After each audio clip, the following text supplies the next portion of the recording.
चला बाबा बाई फणस घेऊन जाऊया मामी. आम्ही बसला वाटता फणस आणले फणस. अरे अरे माझे कापे फरके निघाले असते का तू का आणलंय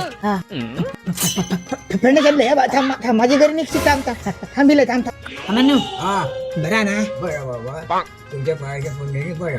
अरे माझा माझा माझा कान थांबा थांबा थांबा थांबा अडकले तुमच्या अडकीत अडकले. एवढ्या दिवसांत दर्शन झाला बाबा माझ्या मामीच्या. बाबा बाबा बाबा बाबा बाबा दर्शन झालं बाबा केवढे. हे बघ तुका काय आणलंय फणस आणलंय. झेपणे नाही तरी थांब थांब फणसासोबत पडते वाटतं. झल झल तर पकड पकड पकड. अगे बाबू गेलो ना चेडिया घालून.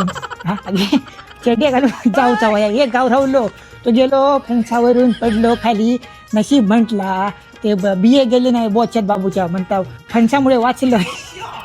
पडलो धपकन पडलो. 3 काढलेले फणस 2 गेले बोच्या खाली. एक रवलो म्हटलं एक तुका घेऊन येऊया. मी त्या दिवशी 3.5 फणस खाल्लंय 3.5. आणि खाई गेलंय सांग फक्त संडास हगरड लागली तो फणस खाल्लाय तो. म्हणून तुका पण सांगता एकच फणस का म्हणून झेपतील एवढेच फक्त खा घरे समजला ना. 2-3 बरे धपकन 6 काढशीत निघले माझे. संध्याकाळी 7:30 निघाले एक्स्ट्रा निघालो. त्या फणसाक तेल लाव हा आणि तुझ्या ह्याका पण तेल लाव खय हनवट्टी. म्हणजे कसं तुझं गरो हपकन खाली गेलो हपकन खाली सकाळी बाहेर पडतो लवकर. बाबू गेलेलो बाबूचे बोचे फुटले फणस रे माझे 3 वाया गेले फणस. मिरगाची काय सोय केलं कोंबड्याची. कोंबडो खाया पोटात घे कल खाल्लं.